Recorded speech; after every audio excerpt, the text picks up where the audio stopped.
I think the first thing I'd like to do is to thank Jason for taking on this project, that the Good Life Lecture Series is quickly evolving into an invaluable medium for us to talk about what it truly means for us to be happy. I also would like to thank Mark Cordone and the Office of Health Promotions for taking the lead on creating a tremendous amount of conversation around the question of what does it mean to flourish. And the BF, I work in the best office on the campus, and I get to hang out with brilliant students and fantastic colleagues who challenge me to be a better person every day. But more importantly, I'd like to thank you for coming out and hanging out with me for a little time. And while I've learned a tremendous amount researching about this and writing this little lecture, knowledge, like food, is best when it is shared.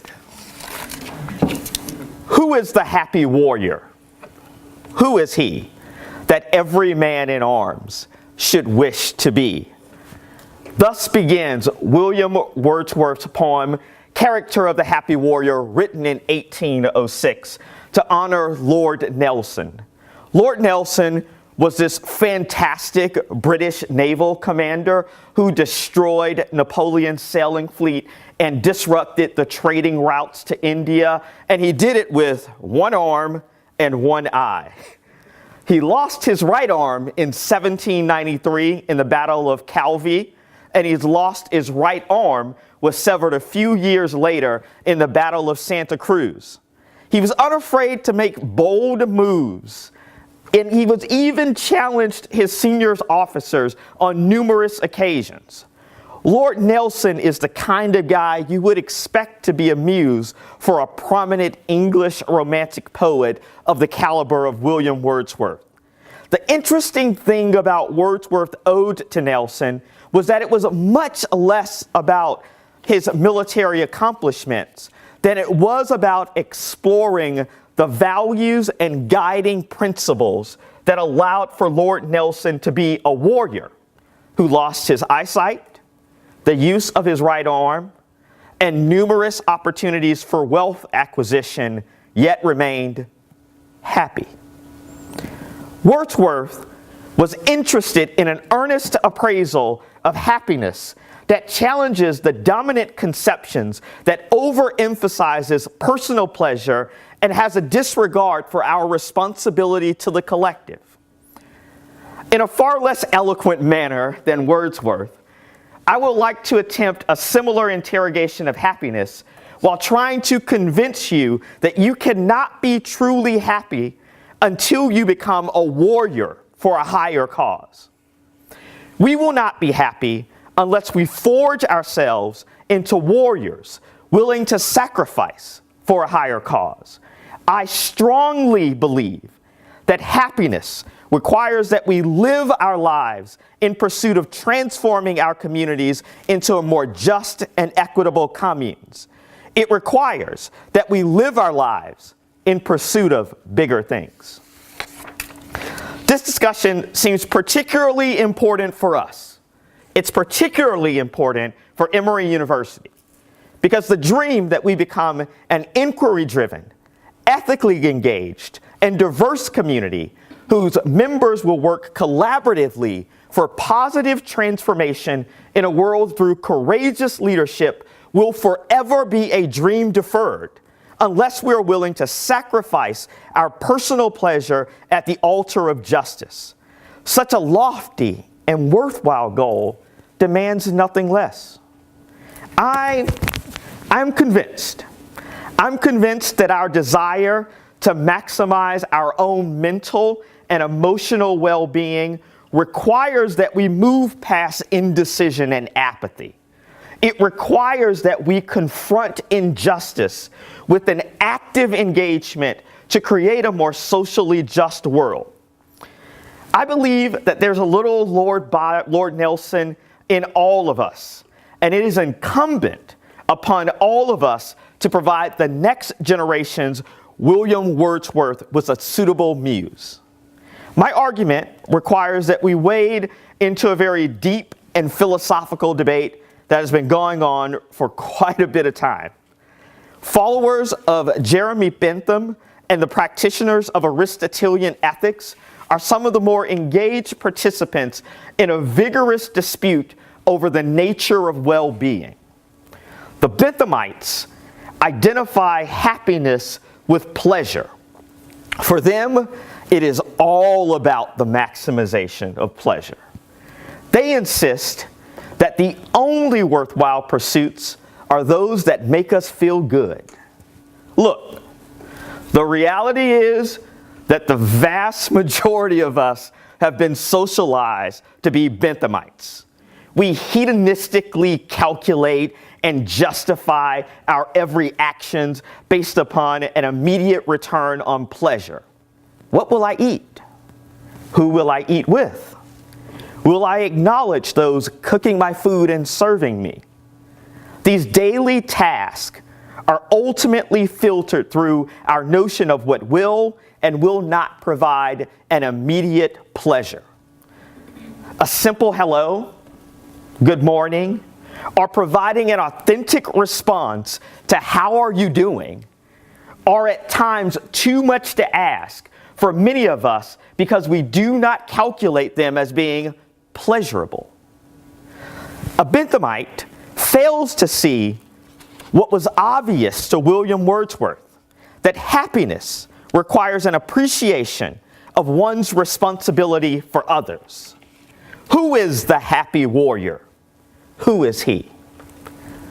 Is it the courageous spirit who, when brought among the task of real life, hath wrought upon the plan that pleased his boyish thought, whose high endeavors are an inward light that makes the path before him bright?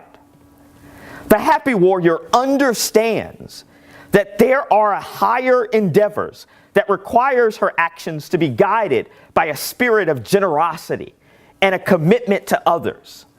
It is a notion of happiness that understands that life's greatest joys can only be obtained through sacrifice. The happy warrior is humbled by the sacrifices of those who came before her.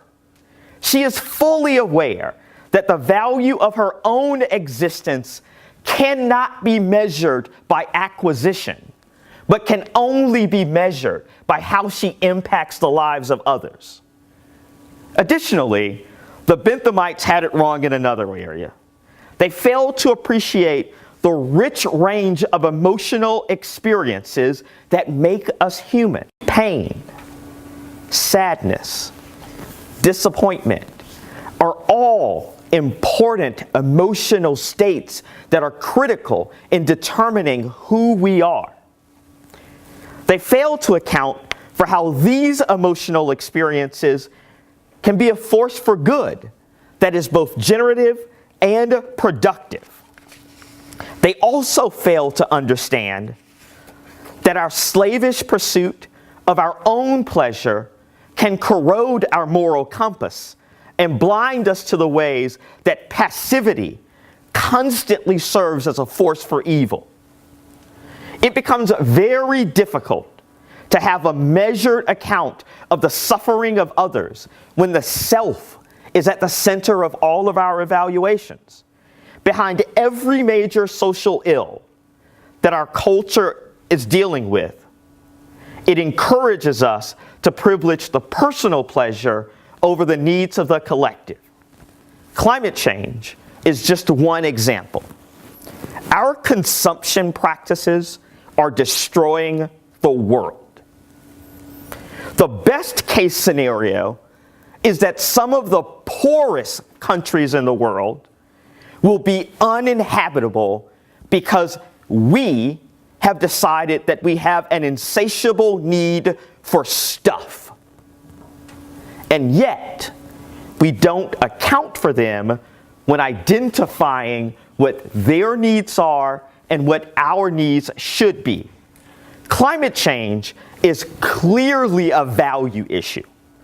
It will remain a vexing problem for all of us as long as we privilege our immediate pleasure over the needs of the global collective. The rampant violence against women on almost every campus in the United States and internationally falls within this category as well. It is, in my mind, the clearest example of the downside risk to a community that encourages hedonistic pleasure seeking at the expense of others. Sexual violence on our campus demands that we all become happy warriors.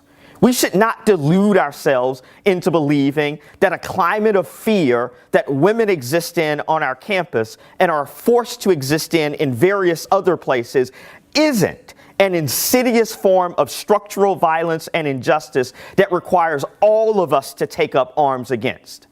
That it demands that we be warriors. It demands that we take up arms. Only the happy warrior can actively engage and respond in the appropriate manner. William Wordsworth understood that a sustained moral and civic engagement required we harness the power of all of these emotional experiences instead of focusing solely on pleasure. He understood that it was necessary for us to be angry about the rape culture on our campus. He understood that it was necessary for us to be disappointed with the choices that allow for those least responsible for climate change to be burdened with its greatest impact. Wordsworth understood that being moral was our primary mission and required that we harness the power of pain, disappointment, and anger instead of dismissing them as unimportant because they were not pleasure. Who is the happy warrior? Who is he? Who, with a natural instinct to discern what knowledge can perform, is diligent to learn, abides by this resolve and stops not there, but makes his moral being his prime care. Who, doomed to go in company with pain and fear and bloodshed, miserable train. I understand Wordsworth's conceptions of the happy warrior in the same way that J.L. Austin did. We should not interpret her as happy because her life is a pleasurable one. She is happy because she possesses the essential traits that make her capable of performing life's most important activities in an exemplary fashion. The happy warrior is moderate and kind and courageous. She is loving and an outstanding friend. She is dedicated to her community. She is honest, and she is not excessively attached to notions of honor and worldly ambition. The happy warrior is happy because her life is full, rich, and engaging, in spite of it involving extreme pain and loss. Where the Benthamites failed to understand that pleasure was not identical, that pleasure was not synonymous with happiness, Wordsworth and the other Aristotelians understand that happiness requires a respect and appreciation for vulnerability and pain. Martha Nussbaum, a professor of law and ethics at the University of Chicago, eloquently argues that vulnerability and pain are not only essential components to an active, engaging, and communal life, but they are in fact what makes us human. She states, "To be a good human being is to have openness to the world. That can lead to you being shattered.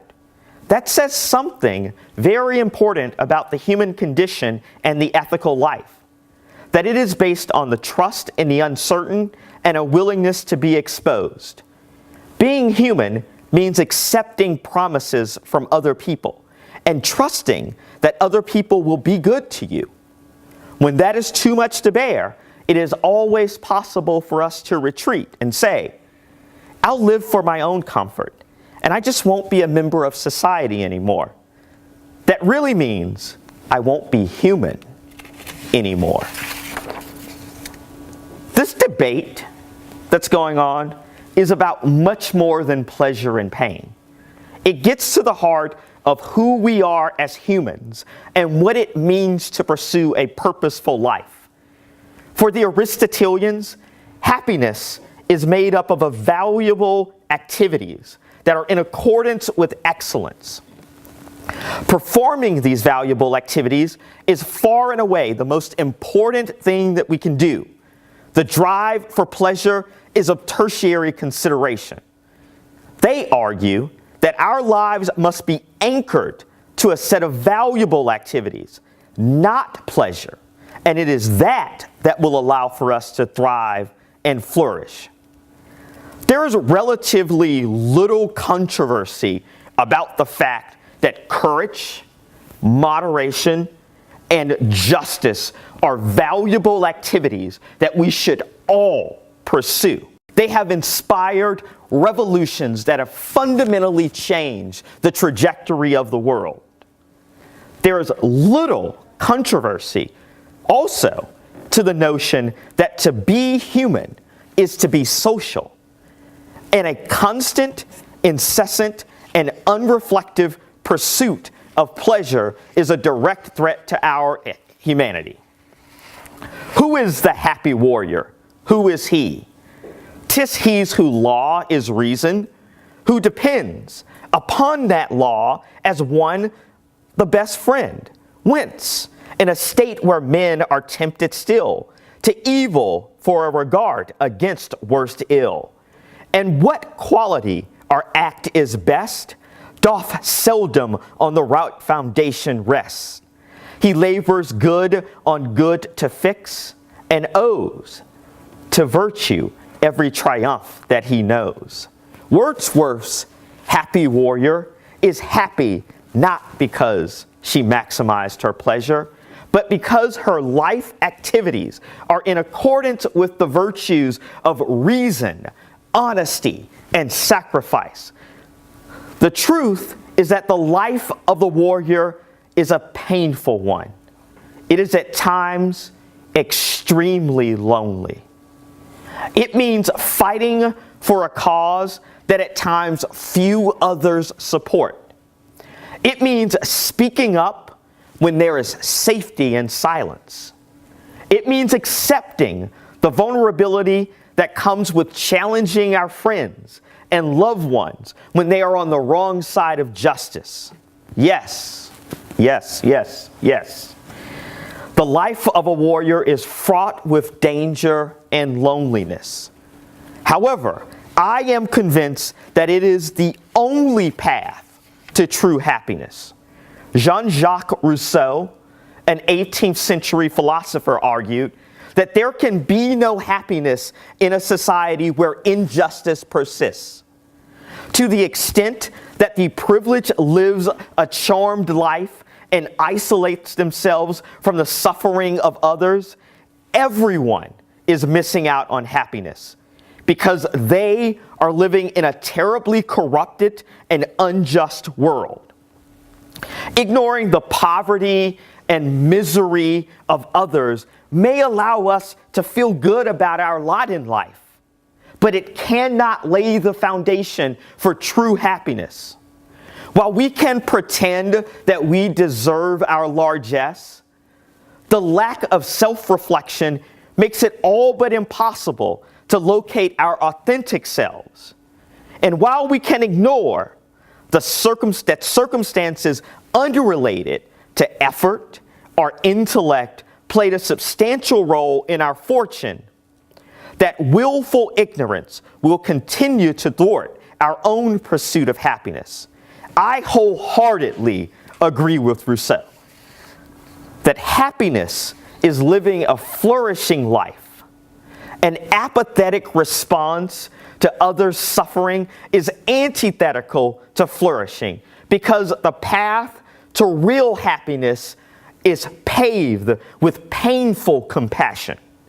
Thus, from our weakness, Rousseau writes, our fragile happiness is born. Who is the happy warrior? Who is he?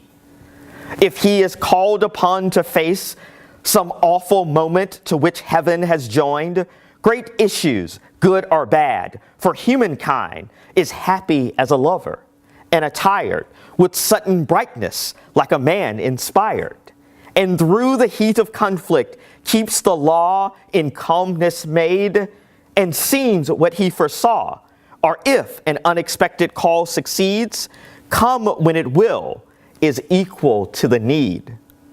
I am forwarding that it is impossible for you to be truly happy if you are not a warrior for a higher cause. We must be willing to respond to the unexpected calls for help that Wordsworth alludes to. When faced with some awful moment or great issue, it is incumbent upon all of us to marshal the wherewithal to respond to the reasoned calmness of Wordsworth's warrior if happiness is our goal. The courage to speak out and fight for what is right is at times our only safe haven when exigencies of justice requires a response. The moment to respond is ever present. It is all around. There are always opportunities for us to engage in the great conversations of justice. Earlier this month, Sigma Alpha Epsilon at the University of Oklahoma became the most infamous fraternity in the United States. Dressed in formal attire for a date night, looking good, not quite as good as I'm looking right now, oozing with Southern charm. There was a busload of people that was filmed chanting, "You can hang him from a tree, but he can never sign with me. There will never be a nigger in SAE." The University of Oklahoma swiftly responded by shutting down the fraternity and expelling the folks most prominently displayed in the video.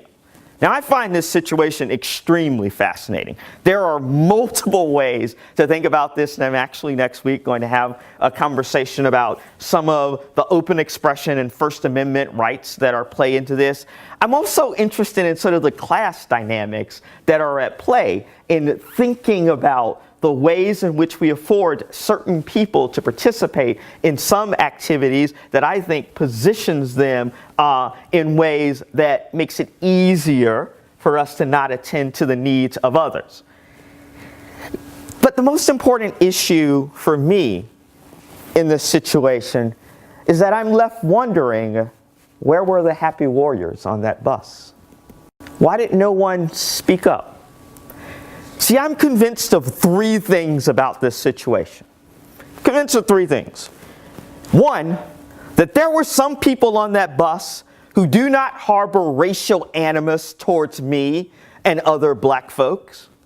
The second thing that I'm convinced of is that those bystanders refuse to fight for the preservation of my humanity and even their own, because at that moment, the fear of loneliness and isolation was their primary motivator. The third thing that I am convinced of is that that choice will haunt them. I don't think that we can ever be happy when we are complicit and silent in the face of injustice. How can one ever reconcile a desire for justice with the inability to challenge overt racism like that? It is mentally exhausting and destructive trying to justify our choices to side with evil. If you want to know how physically devastating it is for us to remain passive bystanders when faced with injustice, you should read some of the memoirs of German citizens who lived during the Holocaust but failed to respond to the rise of the Third Reich. Read the accounts of the people in the Old South who attended lynchings and later felt like they did far less than they could have in order to address that situation. Years, decades later, the sorrow and guilt that resides in them is heart-wrenching and debilitating. The self-doubt has destroyed their will, and it has immobilized their capacity to be productive community leaders. Passivity in the face of injustice is not just a threat to other people, it is a threat to the person who is engaged in the passivity. Now, it's easy to pick on Sigma Alpha Epsilon, and they deserve it. However, we have our own issues here at home. In 2013, Emory University's Committee on Class and Labor was tasked with exploring how class functions on our campus. They recommended that we seek to reduce the significant differences between the circumstances of Emory's staff and the circumstances of contracted workers. The people cooking and serving the food that we eat on the campus are denied transportation subsidies. Summer employment for them is not guaranteed. Many must live 12 months on 9 months of near minimum wage salaries. They were and continue to be precluded from talking about their employment status to other people. These are members of our community.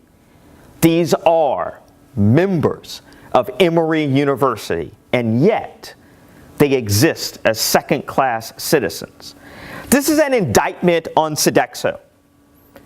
Unfortunately, I would say, that it was just announced today that Emory is switching to Bon Appetit as our food service provider going forward. Well done, Emory. Well done. This is a good day for those students who organized in solidarity for subcontracted workers on our campus. This is a good day for the community as a whole.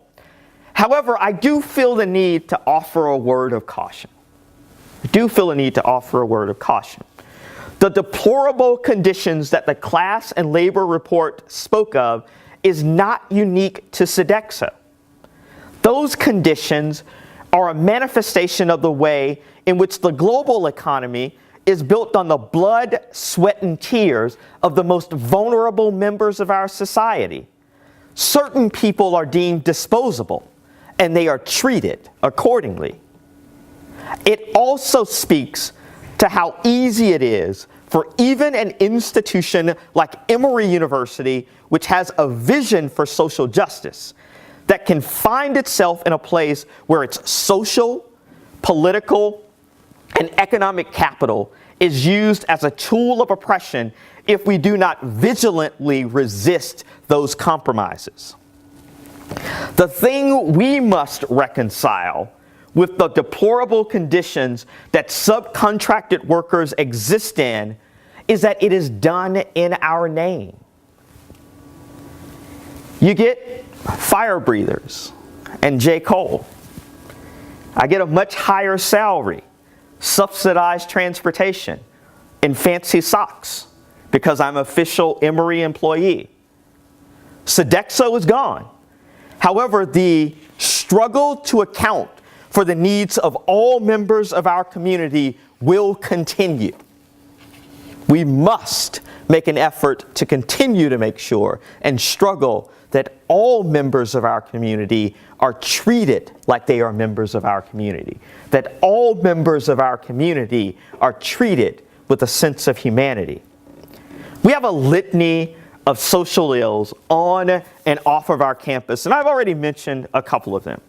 Now, the silver lining is that their resolution is very much compatible and intricately connected with our own happiness.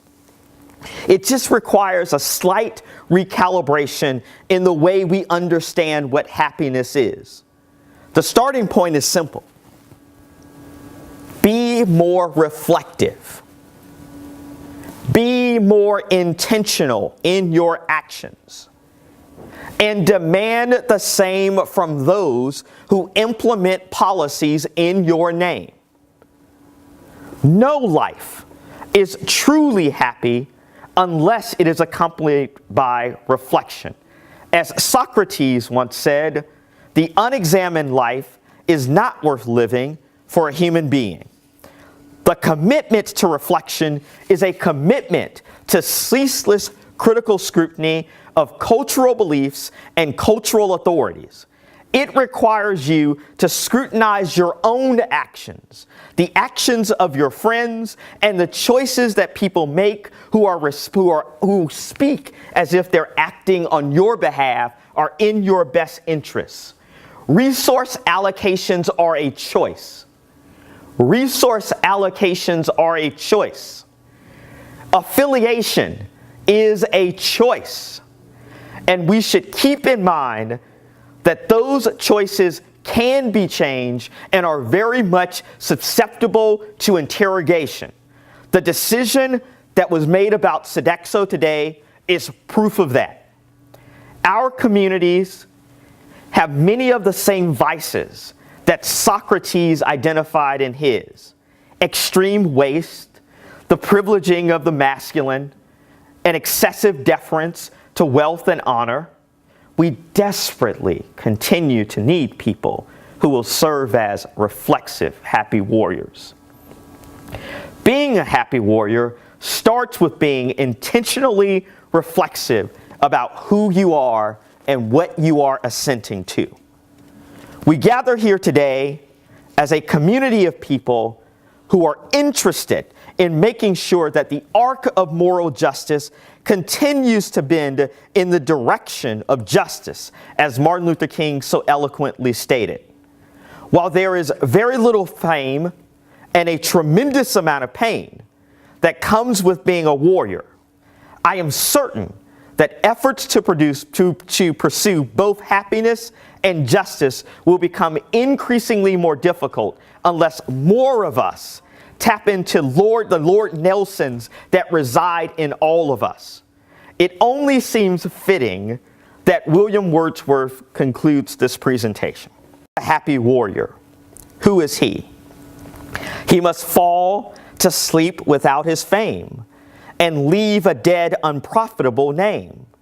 Finds comfort in himself and his cause, and while the moral mist is gathering, draws his breath in the confidence of heaven's applause.